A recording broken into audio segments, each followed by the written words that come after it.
തുടരുക. ഇപ്പോൾ P V കുട്ടൻ കോഴിക്കോട് നിന്ന് ചേരുന്നുണ്ട്. കുട്ടൻ, രാവിലെ ഷാഫി പറമ്പിൽ മൗനം വെടിഞ്ഞുകൊണ്ട് പറഞ്ഞ കാര്യങ്ങൾ ഓർമ്മയുണ്ട്.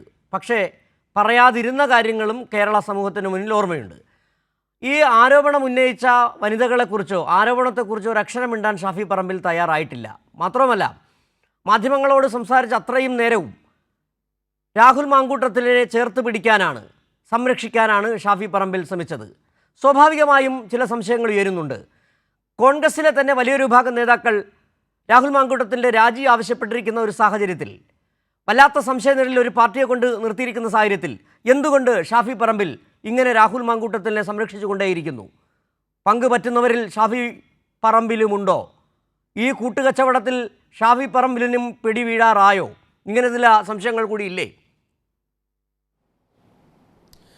സിജു, ഇന്ന് രാവിലെ മാധ്യമങ്ങളെ കണ്ടപ്പോൾ ഷാഫി പറമ്പിൽ പരിപൂർണമായും രാഹുലിനെ സംരക്ഷിച്ചുകൊണ്ട് ചേർത്ത് പിടിച്ചുകൊണ്ട് തന്നെയാണ് സംസാരിച്ചത്. ഒരു ഘട്ടത്തിൽ വളരെ ചെറിയൊരു വാർത്താ സമ്മേളനമായിരുന്നു, ബൈറ്റെടുപ്പായിരുന്നു. പക്ഷേ അതിനിൽ ഷാഫിക്ക് പറയാനുള്ള കാര്യങ്ങൾ പറഞ്ഞുകൊണ്ട് തന്നെ ഷാഫി തിരിച്ചു പോകുന്നൊരു സാഹചര്യം. അതായത് പതിവിൽ നിന്നും വ്യത്യസ്തമായി സാധാരണക്കാരെ മാധ്യമപ്രവർത്തകരോട് കളിച്ചും ചിരിച്ചുമൊക്കെ ചോദിക്കുന്ന എല്ലാ ചോദ്യങ്ങൾക്കും മറുപടിയൊക്കെ പറഞ്ഞുകൊണ്ടാണ് ഷാഫി പോവാറ്.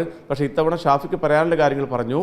ഒരു ചോദ്യം പോലും ചോദിക്കാൻ അനുവദിക്കാതെ, ചോദ്യങ്ങൾക്കൊന്നും മറുപടി പറയാതെ പെട്ടെന്ന് തന്നെ അദ്ദേഹം തിരിച്ചു പോവുകയാണ് ചെയ്തത്. പക്ഷേ ഈ പറഞ്ഞ സമയത്തൊക്കെ പൂർണ്ണമായും രാഹുലിനെ സംരക്ഷിച്ചുകൊണ്ട്, രാഹുലിനെതിരെ കേസുണ്ടോ, FIR ഉണ്ടോ, നിയമ നടപടി സ്വീകരിച്ചിട്ടുണ്ടോ, അത്തരത്തിലുള്ള മറുചോദ്യങ്ങളൊക്കെ ചോദിച്ചുകൊണ്ട് രാഹുലിനെ പരിപൂർണമായും സംരക്ഷിക്കുന്ന ഒരു നിലയാണ് ഷാഫിയുടെ ഭാഗത്തു നിന്നും ഉണ്ടായത്. നമുക്കറിയാം, കഴിഞ്ഞ 2-3 ദിവസമായി ഷാഫി എവിടെയെന്നുള്ള ചോദ്യം വലിയ രീതിയിൽ ഉയർന്നു വരുന്നുണ്ട്. ദില്ലിയിൽ സാധാരണ ഏത് വിഷയങ്ങൾക്കും മാധ്യമപ്രവർത്തകരെ കാണുന്ന ഷാഫി ദില്ലിയിൽ വെച്ച് മാധ്യമങ്ങൾക്ക് മുഖം കൊടുക്കാതെ ബീഹാറിലേക്ക് പോയതും വലിയ വാർത്തയായിരുന്നു.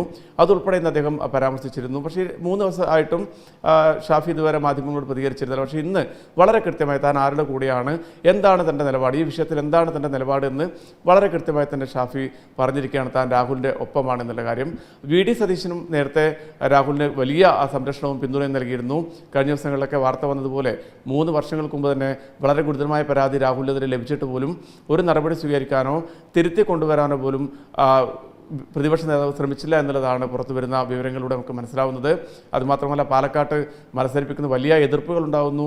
ആ എതിർപ്പുകളെയൊക്കെ അവഗണിച്ചുകൊണ്ട് VD സതീശൻ മുന്നിൽ നിന്ന് നയിച്ചുകൊണ്ടാണ് ഷാഫിക്ക് പകരം ഷാഫി വടകരയിലേക്ക് മത്സരിച്ച് MP ആയ ഘട്ടത്തിൽ പാലക്കാടേക്ക് രാഹുലിനെ കൊണ്ടുവരുന്നത്. ഏതായാലും ഈ വിഷയത്തിൽ കോൺഗ്രസിനകത്ത് വലിയ അതൃപ്തി കഴിഞ്ഞ കുറേ നാളുകളായി ഈ മൂവർ സംഘത്തോടുണ്ട്. ഇവർ കാട്ടുന്ന ഈ ധിക്കാരത്തോടും ധാർഷ്ട്യത്തോടും കൂടിയുള്ള പെരുമാറ്റങ്ങൾ ഉൾപ്പെടെ കോൺഗ്രസിനകത്ത് കോൺഗ്രസ് പ്രവർത്തകർക്കും നേതാക്കൾക്കും വലിയ അതൃപ്തിയുണ്ട്. പക്ഷേ VD സതീശനൊരു പവറിന് മുന്നിൽ ആരും പ്രതികരിക്കാതെ നിൽക്കുകയായിരുന്നു. ഇപ്പോൾ പ്രതികരിക്കേണ്ട ഘട്ടം വന്നപ്പോൾ നേതാക്കളൊക്കെ വലിയ രീതിയിലുള്ള പ്രതികരണങ്ങൾ നടത്തുന്നുവെന്നാണ് നമുക്ക് അറിയാൻ വേണ്ടി സാധിക്കുന്നത്. പാർട്ടിക്കകത്ത് ശക്തമായ നടപടി രാഹുലിനെതിരെ വേണം എന്ന തരത്തിലുള്ള വലിയ ആവശ്യങ്ങൾ ഉയരുന്നുണ്ട്, അത്തരം നിർദ്ദേശങ്ങൾ ഉയരുന്നുണ്ട്. രമേശ് ചെന്നിത്തല ഉൾപ്പെടെയുള്ള നേതാക്കൾ വളരെ സ്ട്രോങ് ആയി നിൽക്കുന്നു എന്നുള്ളതാണ് നമുക്ക് ലഭിക്കുന്ന വിവരം.